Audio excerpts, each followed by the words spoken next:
Hoje nós vamos falar sobre a carta à igreja em Tiatira. Eu queria te convidar a abrir a sua Bíblia em Apocalipse, capítulo 2, verso de número 18. Livro do Apocalipse, capítulo 2, verso de número 18. Enquanto você acha aí, Apocalipse foi escrito pelo apóstolo João. Quem escreveu Apocalipse? João foi discípulo de Jesus. Os relatos mostram que provavelmente ele era o mais próximo de Cristo, ao ponto de encostar sua cabeça nos ombros, ali no colo de Jesus, em algum momento da palavra de Deus. Apocalipse, todas as vezes que a gente pensa em Apocalipse, a gente pensa em algo ruim. Tanto é que quando o pessoal chama o fim do mundo de Apocalipse, não é? Tem filmes, tem séries por aí. Mas, irmãos, o Apocalipse talvez é o livro mais lindo da Bíblia, porque, graças a Deus, Cristo Jesus deixou uma carta dizendo: tá tudo complicado que vocês estão vivendo, mas no final, tudo vai dar certo. Amém? Billy Graham, que falava que quando alguém estava desesperado por alguma situação, ele falou: olha, é o seguinte, eu li a última página da Bíblia, no final, tudo vai dar certo. Tudo vai dar certo. Então, Apocalipse é essa profecia do apóstolo João, enquanto ele estava preso na ilha de Patmos, e muito embora a maioria do livro de Apocalipse é futuro, as cartas ele inicia contando essas 7 cartas para aquelas igrejas que estavam localizadas. Tem até um mapa aí, Rafa, que mostra aonde as cidades ficavam em cada carta que foi escrito. Olha ali.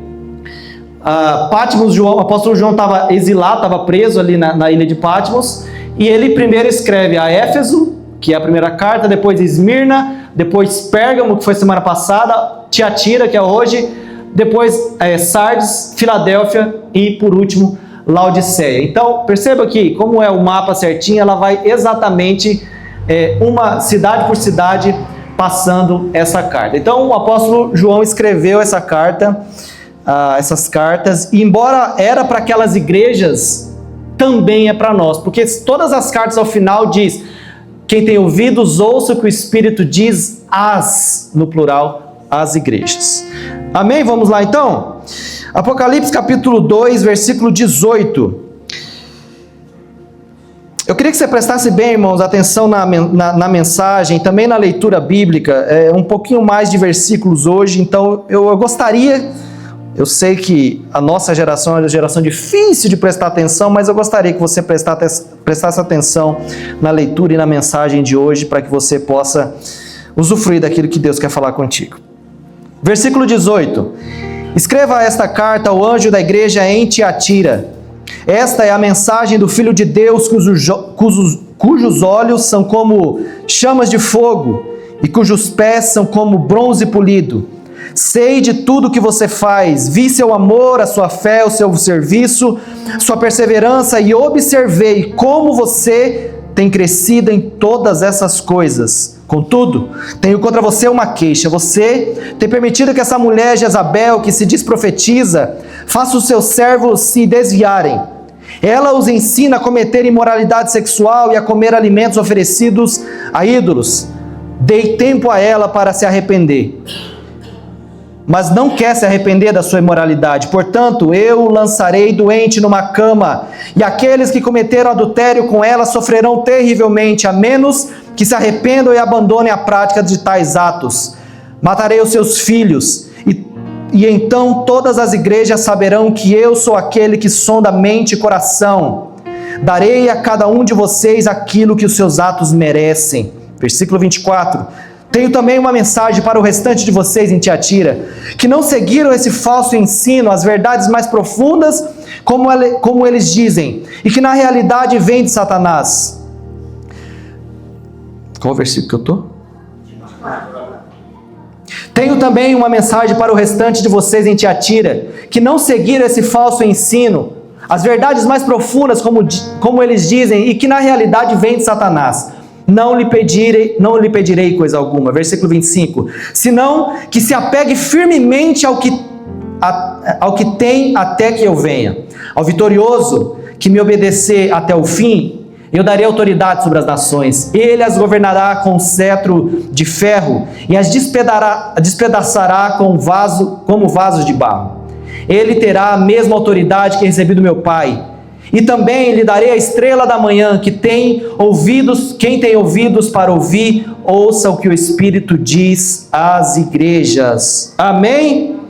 Deus, aqui está a tua palavra.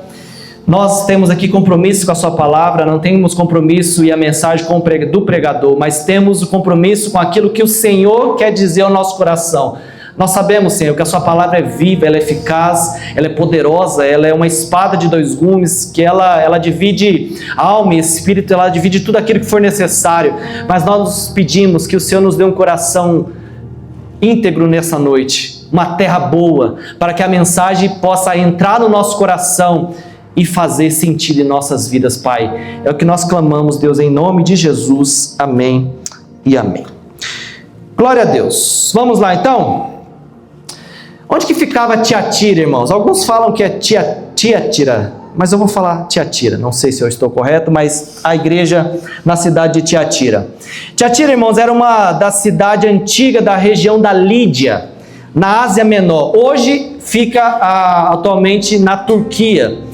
Hoje suas ruínas estão localizadas na cidade moderna de Aksar, que é no oeste da Turquia. Tem algumas fotos aí de como é hoje essa cidade. Já não é mais Tiatira, mas hoje é uma cidade moderna, grande, que, olha aí, muitos prédios.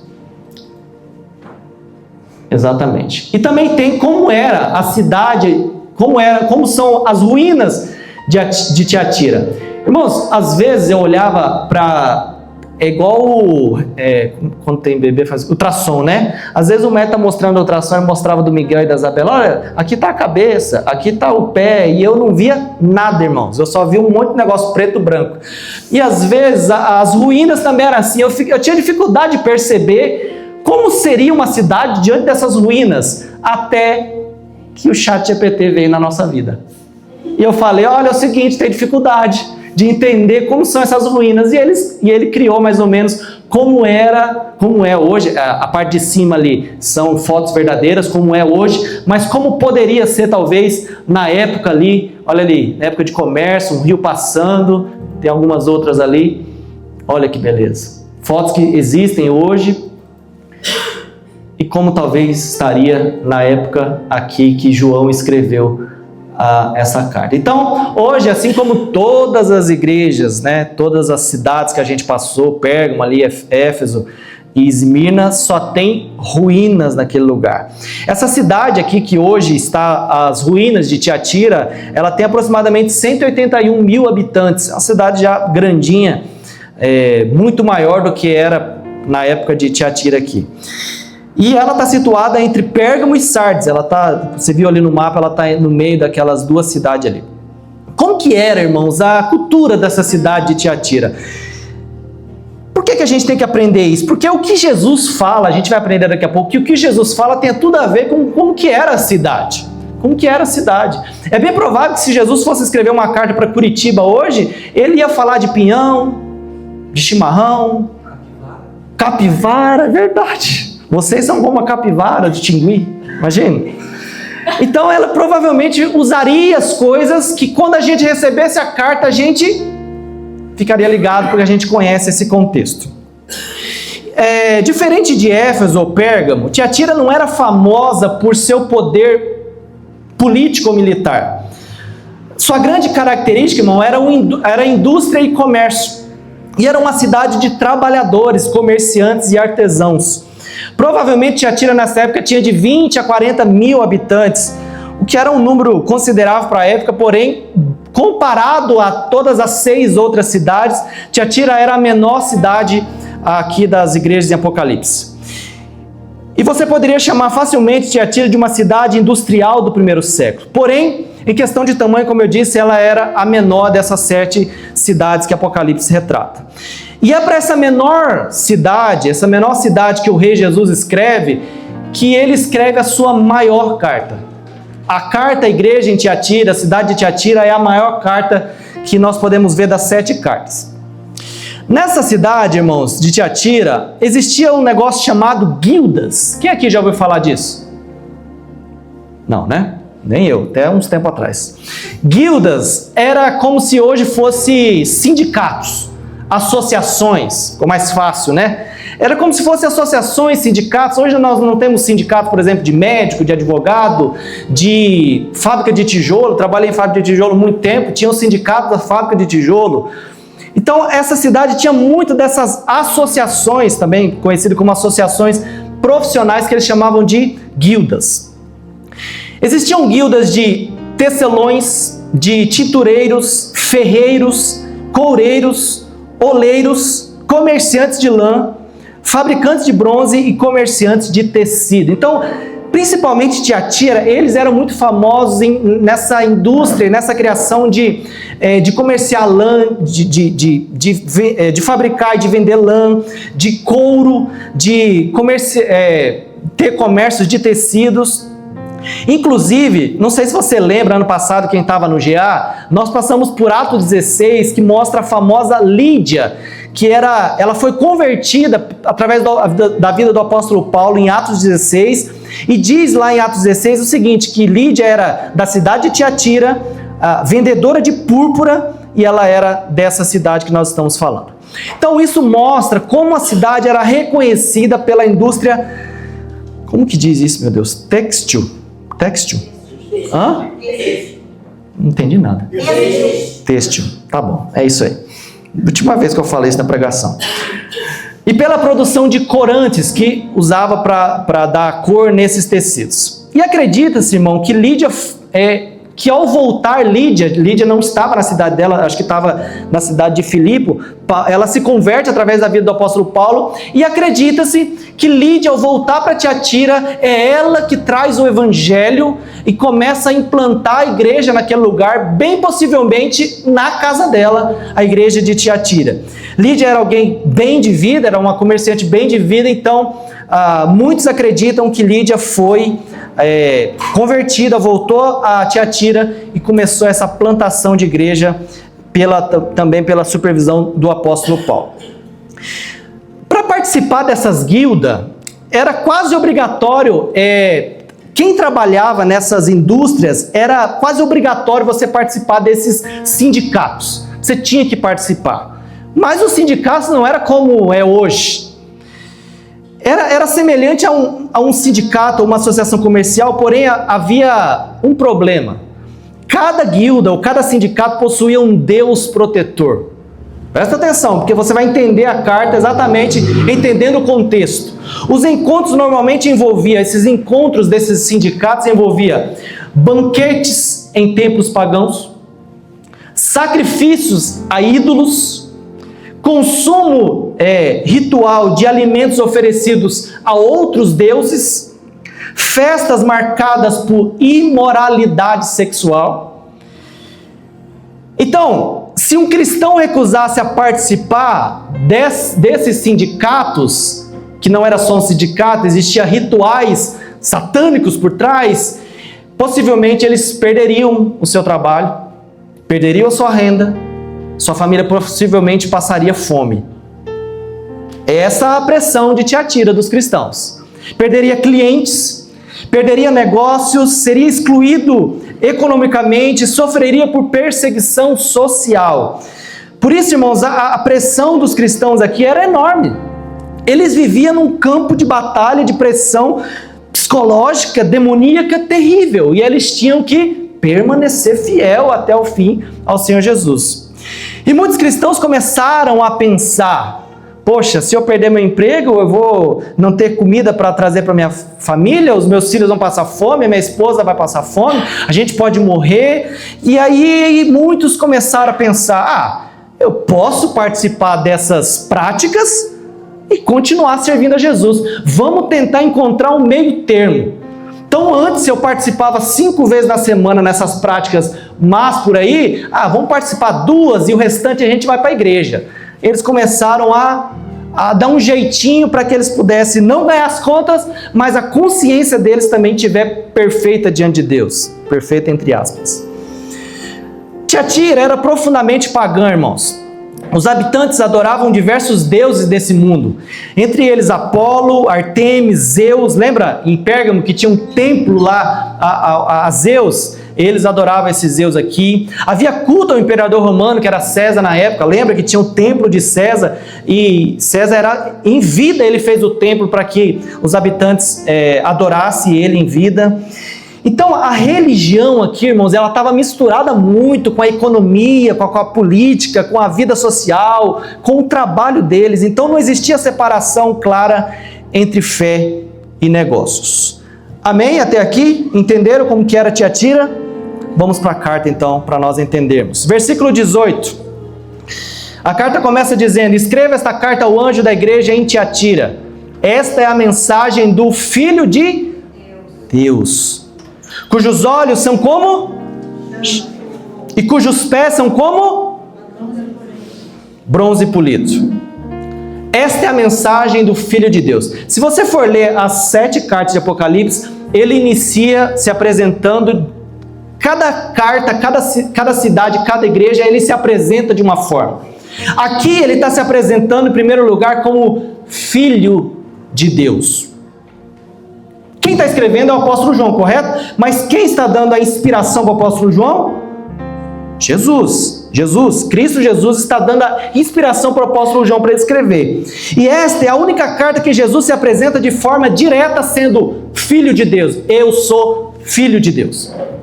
Isso não é por acaso, irmãos. Jesus, na verdade, nunca diz nada por acaso. Nunca diz nada por acaso. Todas as vezes que você vê uma palavra de Jesus, não diz nada por acaso. Lembra no último GA que a gente falou sobre... Estava aqui agora o que a gente falou, eu esqueci. Qual que foi a palavra de quarta? Do tanque de Betesda, exato. Lembra quando Jesus chega para ele, olha, você quer ser curado? A pergunta que ele faz, e às vezes a gente acha que Jesus está sendo brincalhão, mas nada, a gente viu que a pergunta dele queria dizer muita coisa, queria dizer muitas coisas. Então Jesus nunca diz nada por acaso. O Rei Jesus, irmãos, é um Deus de detalhes. É por isso às vezes que você tem uns sonhos assim, e não é sonho de barriga cheia. É sonhos às vezes que você não entende nada, mas Cristo quer dizer alguma coisa para você. Você precisa ter esse discernimento. E outros sonhos são realmente porque você comeu muita pizza na noite anterior e você sonhou. E não chamou o pastor. Boa, bem lembrado isso, exatamente. No estatuto da igreja está lá, que tem que chamar. O Rei Jesus, então, é um rei, um Deus de detalhes. Então, em uma cidade cheia de divindades, irmãos, de ídolos, divindades falsas, onde o imperador romano reivindicava títulos divinos, dizendo, olha, você tem que falar que César era o Senhor, Jesus declara, o verdadeiro Filho de Deus sou eu. Eu sou o verdadeiro Filho de Deus. Ele não é apenas um profeta, ele não é apenas um mestre, ele não foi apenas um homem que viveu nessa terra e praticou as coisas boas, ele é Deus, ele é o Filho de Deus, ele é o Rei soberano sobre a terra, irmãos.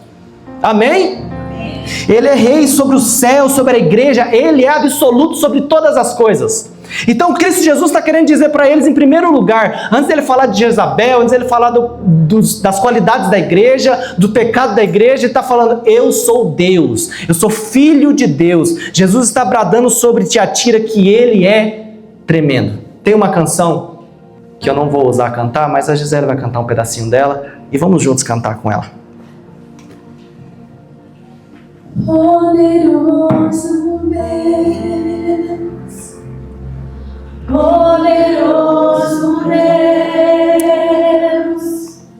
poderoso Deus, minha alma anseia por ti, poderoso Deus, poderoso Deus, poderoso Deus, minha alma anseia por ti. Quando Jesus está falando que ele é o Filho de Deus, ele está querendo mostrar que ele é poderoso, de que ele é poderoso para dizer aquilo que ele estava escrevendo para aquela cidade. A autoridade da carta, irmão, não é de João, não vem da igreja, ela vem do próprio Cristo. Ele é o Filho de Deus, o nosso Rei. E mesmo sendo o Filho de Deus, sendo soberano sobre todas as coisas, Ele se entregou numa cruz, irmãos, para morrer no meu e no seu lugar. João 3,16. Porque Deus amou o mundo de tal maneira que entregou o seu único Filho, para que todo aquele que nele crê não pereça, não morra, mas tenha a vida eterna. Então, antes de tudo, Ele é o Filho de Deus. Agora, Ele começa a dizer algumas coisas que para nós talvez é um pouco confuso, e ele diz, cujos olhos são como chamas de fogo. Chamas de fogo. Na Bíblia, irmãos, o fogo frequentemente está ligado à purificação, julgamento e discernimento. Os olhos de fogo de Jesus simbolizam a capacidade de Jesus ver tudo.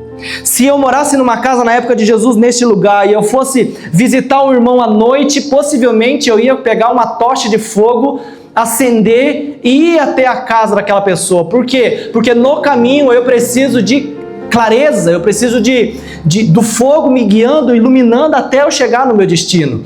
Quando Cristo está falando, eu sou como os meus olhos são como chama de fogo, Ele está dizendo, o que ninguém vê, eu vejo. Jesus vê o que ninguém vê, as motivações, os pecados escondidos, as intenções do coração. A igreja de Tiatira talvez estivesse impressionando as pessoas externamente, mas Jesus não avalia uma igreja pela aparência, irmãos. Jesus não avalia a igreja pela placa, pela nossa roupa. Jesus avalia a igreja pelo nosso coração e pelo nosso interior. As guildas aqui profissionais, os sindicatos, dependiam de reputação, de relacionamento, de influência. Mas Cristo está falando, eu consigo ver tudo que vocês fazem. Os meus olhos são como chamas de fogo. Ele entra e clareia onde for necessário. A igreja podia parecer saudável externamente, irmãos, mas Jesus está dizendo, meus olhos são como fogo. O fogo atravessa a superfície. E a grande lição é, você pode enganar um pastor, pode enganar a igreja, pode enganar sua família, pode enganar o patrão, os seus amigos, os seus irmãos, mas nunca ninguém consegue enganar Cristo. Tudo que nós fazemos está sobre os olhos de Cristo, sobre os olhos de Cristo. E a casa, se não for colocada em ordem, vai cair, irmãos, vai cair. Tem um pastor amigo meu que falava, Deus não esconde a cueca vermelha de ninguém. Vai cair. Você acha que Davi foi um servo bom? Foi. A Bíblia diz que ele era um homem segundo o coração de Deus. Está o pecado de adultério dele na Bíblia. Todo mundo vê. Todo mundo que chegar lá no céu vai olhar para o rei Davi e falar, ei Davi, hein? Fiquei sabendo umas histórias suas. Todo mundo está sabendo lá na terra. Deus vai entrar com seus olhos como chamas de fogo, irmãos, e vai iluminar todos os cômodos escuros da nossa alma, da nossa vida, dos nossos pensamentos, do nosso agir. Os olhos dele como chamas de fogo, ele ilumina tudo. Cujos pés são como bronze polido. Aí ficou complicado. Como assim bronze polido?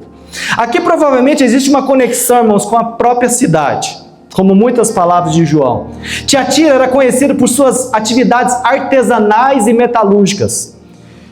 Diversos estudiosos acreditam que a cidade possuía trabalhadores especializados em bronze e outros metais. Já foram escavados das ruínas de Tiatira e encontraram peças de bronzes que possivelmente eram polidas, que eram cuidadas ao ponto de você conseguir ver a sua própria face ali de tão brilhante que era. Quando Jesus fala sobre pés semelhantes ao bronze polido, os cristãos de Tiatira imediatamente imaginaram algo familiar e cotidiano. Mas por que pés, irmãos? Na Bíblia, os pés frequentemente simbolizam autoridade, conquista e domínio. Então, quando você fala de pés, você está falando sobre autoridade, conquista e domínio. Reis colocavam os pés sobre os territórios que eles queriam invadir. O bronze, por sua vez, está frequentemente associado a um julgamento divino. A imagem que Jesus está querendo transmitir é muito poderosa. É o seguinte, seus olhos investigam e os seus pés julgam. Ele não vê apenas o pecado, irmãos. Ele tem autoridade para agir contra ele. Mais para frente a gente vai ver que tinha uma mulher chamada Jezabel ali na igreja que estava fazendo um monte de coisa de imoralidade sexual, e Jesus apontou o pecado e falou: olha, se ela não se arrepender, eu colocarei ela sobre uma cama e os seus filhos também vão morrer por causa do pecado dela. O pecado não é apenas manifestado, o pecado também é agido contra ele. Cristo tem autoridade. Então quando ele fala, os meus olhos são como chamas de fogo, ele está falando, os meus olhos investigou. Ele clareou o cômodo. Já sei o que está acontecendo aqui. Mas não para por aqui. Os meus pés são como bronze polido. Os meus pés agora vai julgar o que eu vi aqui dentro. Deixa eu te falar um negócio, irmãos. Tem pessoas que estão há anos doentes. Anos doentes. Porque não confessaram pecados. E continuam pecando. Tem pessoas, irmãos, que perderam coisas valiosas na sua vida por causa do pecado não confessado. Pessoas sofrem grande risco e consequência por causa do pecado que não foi confessado e deixado. Eu conheço, irmãos, pessoas da minha família, pessoas que a gente sabe que aquele sofrimento, tem sofrimento que é doença, irmãos, e a doença vem também do pecado, mas tem coisas, tem doenças, tem lutas na vida que é por causa do pecado, que não foi resolvido. Um dia alguém me disse: pastor, só Deus pode me julgar. E eu olhei para a pessoa e falei: isso não te assusta?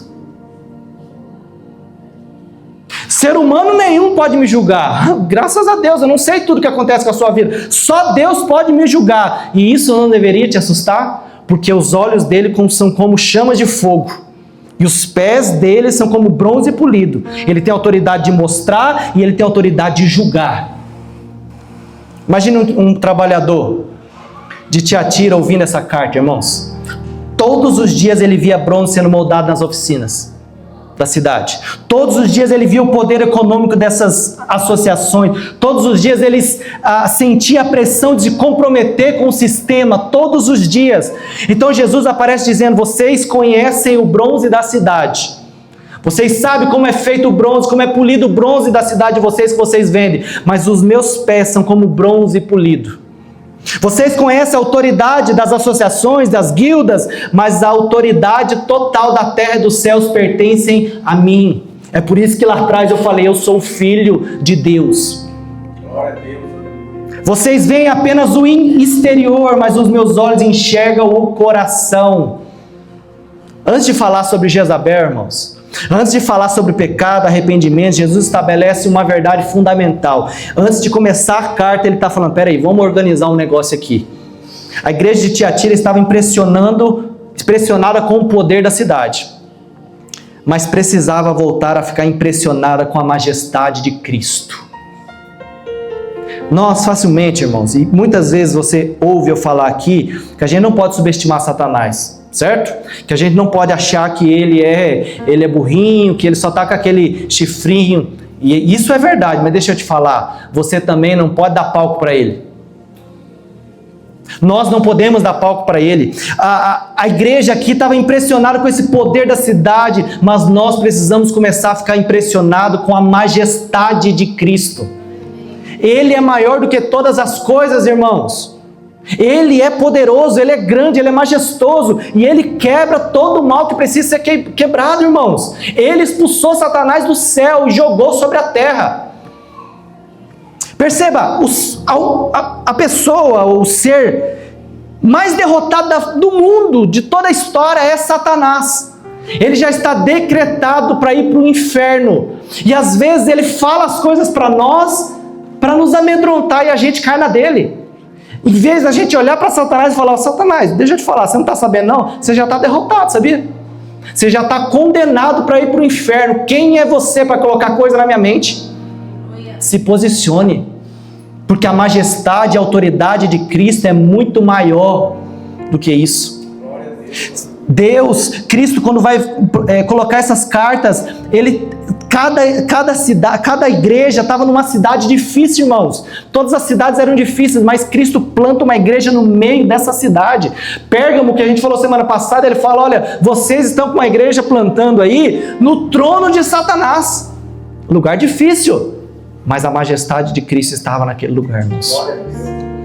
Versículo 19, sei de tudo que você faz. Vi o seu amor, a sua fé, o seu serviço, a sua perseverança, e observei como vocês têm crescido em todas essas coisas. Antes de Cristo falar as coisas ruins, ele fala das coisas boas. Certo? Porque não é porque tem coisa ruim, que também não tem coisa boa. E não é porque tem coisa boa, que também não tem coisa ruim. Tudo está no mesmo balaio. Ele fala, eu conheço as suas obras. Em todas as cartas, Cristo se apresenta e fala, eu conheço, eu sei quem vocês são. Eu conheço o que vocês fazem. A igreja, irmãos, estava trabalhando. Não era uma igreja parada. Ele diz, eu conheço as suas obras. Não era uma igreja indiferente, não era uma igreja acomodada, não era uma igreja que tinha preguiça de trabalhar. Não, conheço as obras de vocês. Eu vi o que está acontecendo com vocês. E é por isso que na igreja é um lugar onde nós somos lapidados, irmãos, amadurecidos, testados, nós somos aqui. É aqui que Cristo mostra realmente, quer falar e mostrar quais as reais intenções do nosso coração. É aqui, no meio dos irmãos, da comunidade. Cristo fala, eu conheço o teu amor. O problema da igreja em Éfeso é porque eles tinham abandonado o primeiro amor. Tiatira não tem esse problema. Eles amam o Senhor, ao ponto de Cristo falar, eu conheço o amor que vocês têm. E isso é impressionante. Eles eram uma igreja conhecida pelo amor, o amor a Deus, aos irmãos, ao próximo. Possivelmente era uma igreja acolhedora, irmãos, que recebia pessoas de todos os lugares, que acolhia, que chamava, que abraçava, que andava junto. Era uma igreja relacional. Cristo também fala, eu conheço a tua fé. Eu conheço a sua fé. Eles continuavam crendo, mesmo diante das lutas, mesmo diante das pressões dos sindicatos em volta, eles não haviam negado Cristo, não tinham abandonado o Evangelho, eles continuavam confessando Cristo Jesus como Senhor e Salvador. E por fim ele falou, eu conheço o teu serviço. A palavra aqui, irmãos, fala de ministério. Eles não eram apenas ouvintes, eles eram servos. Eles tinham disposição para ajudar. Eles eram pessoas que trabalhavam, que se doavam, que faziam acontecer as coisas dentro da igreja. Ia por onde eles passavam. Eles sabiam. Eles falam também, eu conheço a tua perseverança. Irmão, só persevera aquele que tem luta. Aquele que não tem luta não precisa perseverar. Lembre-se da pressão da cidade, recusar participar dos eventos pagãos. Podia significar, irmãos, perder uma oportunidade de negócio. Era como se você tivesse uma loja que vendia tecido e chegava alguém e falava, olha, você faz parte da guilda tal, foi fácil, para mim comprar tantos mil de você, nós hoje vamos ter um ritual lá no templo tal, você precisa ir. E se fosse crente, falar, não posso ir, eu não quero ir, perderia a venda. Muitos fechavam seus negócios. Muitos faliam por causa de Cristo. Porque Cristo, irmãos, a vida com Cristo, deixa eu te falar, a vida com Cristo não é só... Às vezes você vai perder. Muitas vezes você vai perder por causa do nome de Cristo. Por causa do nome de Cristo. Observei como você tem crescido em todas essas coisas. João termina dizendo esse versículo, como Jesus estivesse dizendo, vocês estão crescendo. É como se ele está falando, eu conheço a sua obra, a sua perseverança, a sua fé, e além de tudo, o seu amor, vocês estão crescendo cada dia mais nisso. Porque, irmãos, nós precisamos ser uma igreja que cresce cada vez mais. Nós sabemos algo hoje, mas daqui a um ano nós precisamos estar mais avançado ainda, irmãos. Mais maturidade, mais discernimento, mais palavra, mais jejum, mais oração. Nós precisamos crescer, e Cristo elogia essa igreja dizendo, vocês estão crescendo.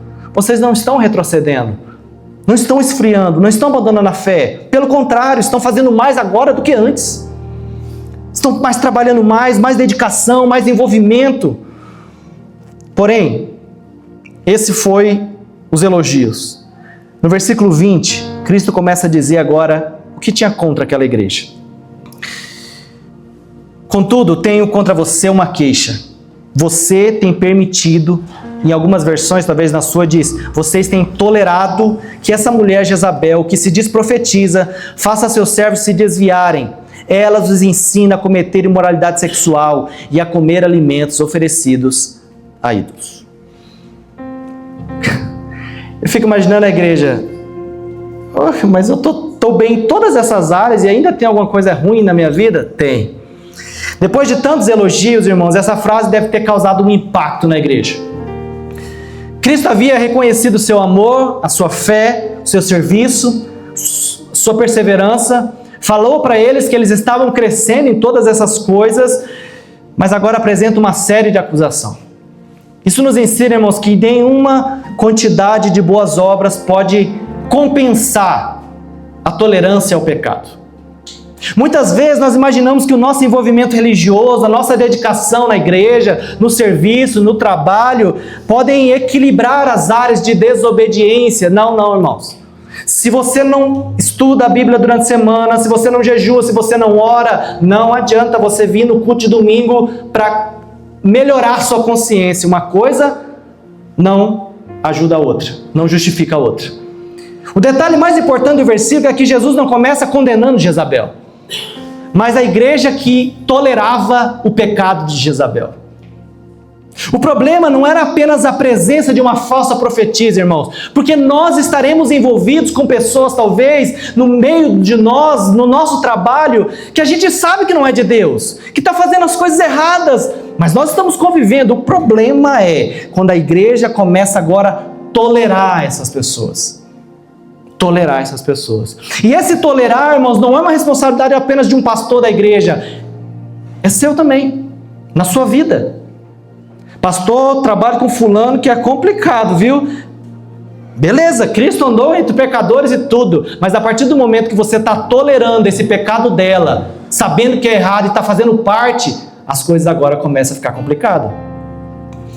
Eles sabiam o que estava acontecendo, conheciam os seus ensinos e mesmo assim não tomavam uma posição. Quando Cristo usa o nome Jezabel, Jesus está fazendo uma alusão à antiga rainha do Antigo Testamento.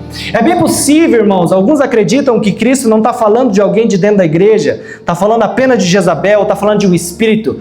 Mas sendo um espírito uma mulher, e que eu acredito que existia uma mulher dentro dessa igreja, talvez com outro nome, mas Cristo está dando a alusão que ela estava fazendo a mesma coisa que Jezabel do Antigo Testamento. O problema era realmente tolerar esse pecado. Jezabel no Antigo Testamento levou Israel à idolatria e a misturar a adoração do Senhor com cultos pagãos. Então ela misturava imoralidade sexual com os cultos da igreja e acontecia um monte de coisa, irmãos. E de alguma forma, essa mulher que estava na igreja de Tiatira estava influenciando muitas pessoas na igreja. A Jezabel de Tiatira estava fazendo algo semelhante. Em uma cidade onde essa participação nos banquetes das guildas profissionais envolvia idolatria e imoralidade sexual, ela começou a ensinar homens e mulheres na igreja que os cristãos podem fazer concessão sem comprometer a sua fé. Eu tenho certeza, irmãos, que isso não acontecia talvez de púlpito, mas acontecia nos bastidores da igreja. Talvez ela convidava alguém para comer um churrasco, conversar, tomar um café e falar, não tem problema, você faz parte do sindicato tal? Não tem problema você ir lá no templo, fazer a imoralidade sexual e domingo você vai para a igreja, não tem problema. Essa mulher que o texto diz que se dizia profetisa, ou seja, as pessoas de alguma forma olhavam para ela como uma autoridade, essa mulher estava seduzindo aquela igreja a pecar. Sua mensagem era sedutora porque oferecia um cristianismo confortável, adaptado às exigências da sociedade. Se o problema para os cristãos era não participar daquelas coisas, se chega alguém e fala, não, você pode participar, mas e você pode ficar na igreja, essa pessoa ficava bem, ufa, não vou perder dinheiro, não vou perder meu negócio, não vou perder meu emprego, não vou perder cliente, vou continuar nos caminhos do Senhor. Satanás, lembra de Pérgamo? Trono de Satanás, Satanás reinando sobre aquele lugar. Sempre, irmãos, existirão vozes tentando convencer os cristãos de que determinados compromissos com a tradição, com a cultura, não são tão graves assim. O problema é que aquilo que a sociedade chama de adaptação, muitas vezes Deus chama de tolerância ao pecado. E muitas vezes Deus está olhando para nós e fala, olha, vocês têm um monte de coisa boa, mas tem algo que está complicado no meio de vocês. Vocês estão tolerando. Cristo não estava falando que todos estavam em pecado com a tal de Jezabel. Cristo estava falando, vocês estão tolerando. Vocês estão vendo que ela está fazendo as coisas erradas, ensinando as coisas erradas, e vocês estão ficando quietos. Nós não podemos ser uma igreja que tolera pecado, irmãos. Nós somos uma igreja que ama, nós somos uma igreja que acolhe, mas nós não somos uma igreja que tolera pecado. O pecado precisa ser dito. Doa quem doer. Aconteça o que acontecer. Seja o que for, o pecado precisa ser denunciado. E o problema da igreja aqui é que eles estavam se adaptando, estavam se acostumando. Pode fazer tal coisa, mas também pode vir para a igreja, não tem tanto problema. Ela só é uma profetisa, ela está servindo, ajudando aí e tal. Ela não está ensinando nada de ruim.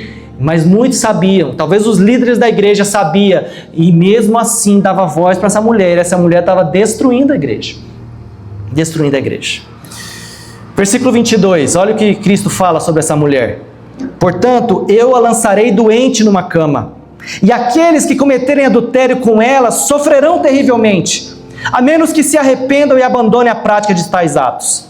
Olha o versículo 23, irmãos. Matarei os seus filhos, e então todas as igrejas saberão que eu sou aquele que sonda mente e coração. Darei a cada um de vocês aquilo que os seus atos merecem. Irmãos, isso é uma prova de que a gente precisa tratar os pecados de uma forma muito séria. Pastor, mas eu nunca aconteceu nada comigo. Aqui está mostrando que o pecado pode nos deixar doente. Matar pessoas da nossa casa, da nossa família. Porque quando nós pecamos, irmãos, não é só nós que pecamos. Tudo que está em volta, irmãos, é prejudicado. Os nossos filhos, a nossa casa, a nossa família, a nossa igreja. Por isso que ele está falando, eu lançarei ela doente numa cama. Essa mulher, possivelmente, ela tinha um trabalho parecido com o de prostituta, que era realizado numa cama. Cristo está olhando para ela e fala, aquilo que você está pecando na cama, eu vou jogar você diante de uma cama. Olhos como de fogo, pés como de bronze. Eu olho, ilumino e julgo, e ajo contra o pecado. Matarei os seus filhos. Pastor, mas o que tem a ver os filhos? Os filhos estavam sob a autoridade daquela mulher. A mulher era a autoridade daqueles filhos. Mas ela que pecou, mas quando um pai e uma mãe pecam, os filhos também sofrem. Talvez não vão morrer, não vai matar eles literalmente, mas nossos filhos pagarão um preço na vida. Mataremos os nossos sonhos dos nossos filhos. Mataremos as vontades dos nossos filhos de crescer talvez, de conhecer mais o Senhor. Matarei os seus filhos. E Cristo está falando, então todas as igrejas saberão que eu sou aquele que sonda mente e coração. Cristo está falando, eu sou amor, mas eu também sou justiça. E o que eu falar vai acontecer. A gente deveria olhar para isso. E tomar cuidado, talvez, com a nossa vida. Se arrepender. E voltar para o Senhor. Pastor, até hoje não aconteceu nada comigo, estou pecando. Vai acontecer.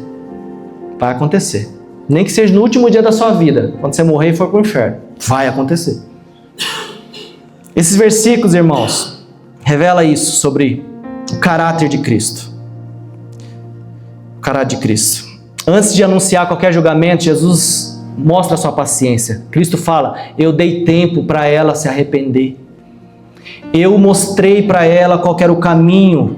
Antes de anunciar qualquer julgamento, Jesus está mostrando a sua paciência. Ele não age precipitadamente. Ele não executa juízo sem advertência. Ele está falando, eu dei tempo para ela.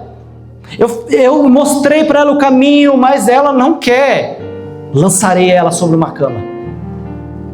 A própria existência dessa carta é a demonstração da graça divina. Pois Cristo está nos mostrando, não só na carta a Tiatira, mas todas as 7 cartas nos mostrando e está nos dando algo que pode estar combinando com a nossa vida, para que a gente possa se arrepender. Talvez não na cidade de Tiatira, mas talvez de Pérgamo, em Esmirna, em Éfeso, em Laodiceia, Filadélfia depois. Não sei.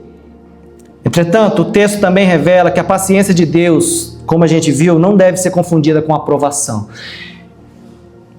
Irmãos, o povo quando saiu do deserto, quando saiu lá do Egito, e Moisés e seu irmão leva o povo até no deserto, o texto diz que o povo estava vivendo os milagres no deserto.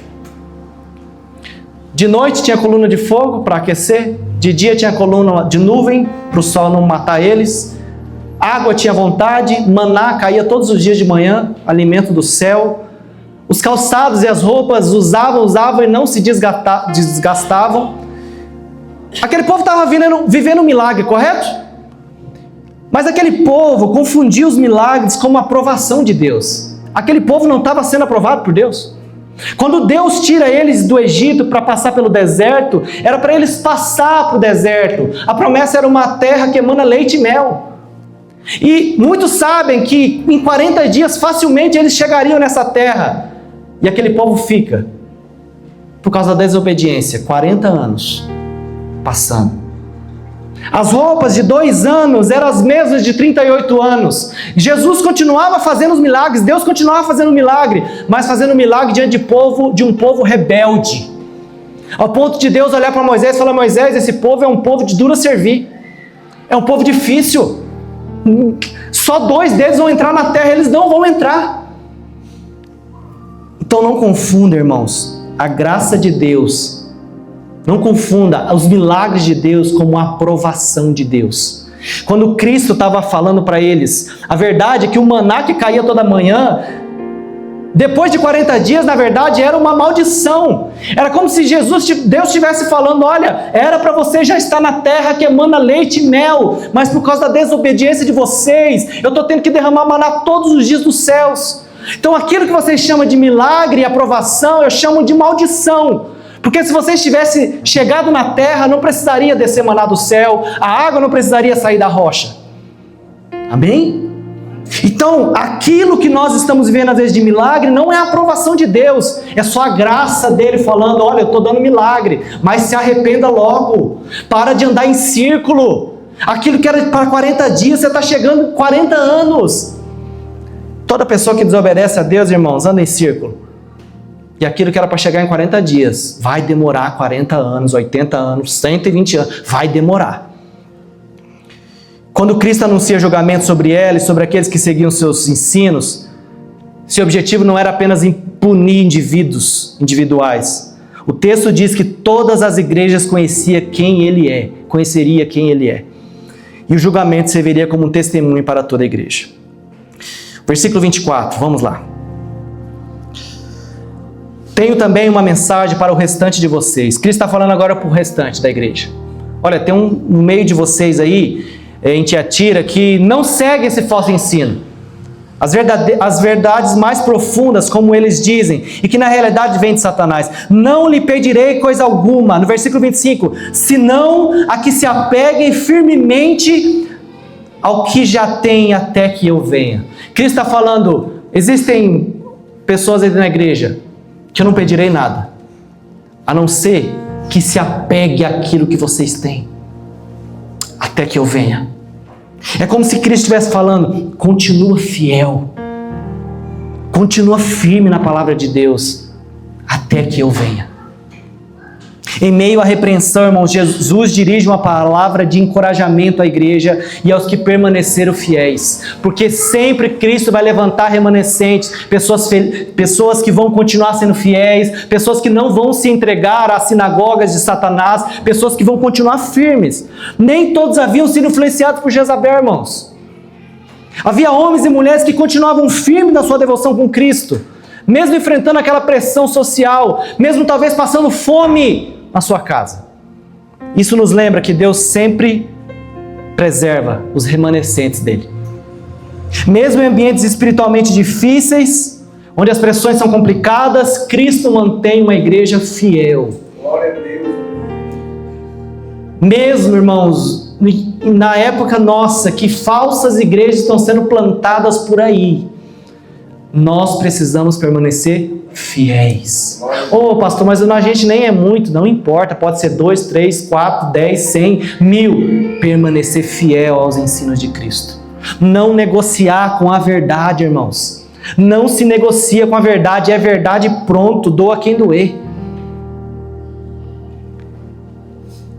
Isso nos lembra que Deus está com aqueles que são fiéis. Cristo conhece essas pessoas pelo nome e vê a sua perseverança. E é interessante notar que Jesus não lhe apresenta uma nova estratégia, uma nova revelação, ou uma nova experiência espiritual. Sua orientação é simples: conservai o que tendes até que eu venha. O que Cristo está falando para você combater essa Jezabel, para você combater essa falsa mentira aí, essa falsa mentira é redundante, mas essa mentira, essa coisa falsa, fique firme naquilo que eu já te dei. Fique firme, irmãos. E essa palavra também é para nós, irmãos. Igreja Âncora, 2026, dia 7 de junho de 2026. Fique firme naquilo que Deus já te deu. Fique firme naquilo que Deus tem te dado. Deus tem te dado uma comunidade para você caminhar junto. Deus tem te dado pessoas que se preocupam com você. Deus tem te dado pessoas que, se você contar um problema para elas, elas vão orar, às vezes vão ficar sem dormir, preocupadas com você orando. Deus tem te dado homens e mulheres para caminhar ao seu lado. Fique firme. E além de tudo isso, Deus tem te dado a palavra de Deus, o alimento para você, irmãos. Irmãos, eu posso ser o pior pregador do mundo, posso falar palavras erradas, mas eu tenho certeza que o que eu estou falando não vem de mim, vem da palavra de Deus. Se apegue a isso. Se apegue a isso. Conserve aquilo que você tem. E em uma época que nós valorizamos, muitas pessoas valorizam novidades. Cristo mostra que a maturidade espiritual, irmãos, muitas vezes consiste em permanecer firmes naquilo que Deus tem. Sabe quais são os livros que mais vendem além da Bíblia aí? 7 passos para você fazer tal coisa, 10 dias para você não sei o quê, 12 dias para você fazer tal coisa. Por quê? Porque nós queremos coisas práticas. E às vezes a gente quer colocar Deus como nosso best-seller, quer que Deus dê uma lista de regras para a gente fazer. Mas o que Cristo está falando aqui, olha, apenas permaneça firme na verdade que eu já revelei para vocês. Glória a Deus. Você não pode sair, irmãos, nessa noite daqui falando: nossa, eu não vejo a hora de chegar ao próximo culto para receber a nova revelação. Não. Toda heresia e toda seita começou com: eu recebi uma nova revelação. E comecei a falar coisas que a palavra não fala. Conserve aquilo que Deus já tem te dado. Aquilo que você tem aprendido no GA, aquilo que você tem orado na sala de oração, aquilo que nós temos aprendido nessa série de mensagens. Deus tem falado, irmãos. Deus tem falado. Pastor, não entendi direito. Entra no YouTube, tá lá as mensagens para você aprender, para você ver, rever, para você aprender aquilo que Deus está mostrando. E permaneça fiel nessas conquistas. Versículo 26. Ao vitorioso que me obedecer até o fim, eu lhe darei autoridade sobre as nações. Ele as governará com cetro de ferro e as despedaçará como vasos de barro. Ele terá a mesma autoridade que recebi do meu Pai. E também lhe darei a estrela da manhã. Depois de falar sobre esses desafios pendentes, irmãos, Jesus direciona os olhos da igreja para o futuro. Os cristãos de Tiatira viviam sob essa constante pressão. Como eu disse, muitos possivelmente perdiam o emprego. Aos olhos do mundo, eles eram pessoas comuns. Porém, Cristo os convida a enxergar sua verdadeira identidade. A promessa de autoridade sobre as nações aponta para que um dia nós vamos participar da reunião dos santos, do reino de Deus na Nova Jerusalém. A nossa satisfação, os nossos desejos não vão ser cumpridos aqui. A nossa verdadeira felicidade não vai ser aqui. Você pode ganhar 1.000, pode ganhar quanto você quiser, você pode ganhar 20 mil, 50 mil, você pode ter carro, pode ter casa. Nada vai comparar aquilo que um dia nós participaremos da glória. Aqueles que hoje, irmãos, enfrentam rejeição por permanecerem fiéis, eu sei que muitos aqui têm sofrido isso. Talvez não rejeição das pessoas, mas rejeição até mesmo daquilo que a vida acha que é bom, aquilo que a vida acha que é sucesso. Aqueles que hoje enfrentam rejeição por permanecerem fiéis, um dia compartilharão a vitória do Rei. Apocalipse, entenda, ressignifique Apocalipse. Apocalipse não é uma carta de terror, Apocalipse é uma carta de vitória do povo de Deus. É somente lá que está dizendo: vai dar tudo certo, Cristo venceu, colocou Satanás sobre os seus pés, e tem uma nova Jerusalém nos esperando. O mundo nos considera às vezes insignificantes, e tem que ser assim, graças a Deus por isso. Quando o mundo começar a amar demais a igreja, tem algum problema. O mundo nos considera insignificantes, mas Cristo nos vê como herdeiros do seu reino. Nós reinaremos com Cristo, e reino aqui não quer dizer que você vai ser mais soberbo ou não, mas nós estaremos com Cristo no banquete celestial, irmãos. Nós vamos comer aquilo que vai ser servido lá, e nós estaremos com o Senhor. Fique em pé em nome de Jesus.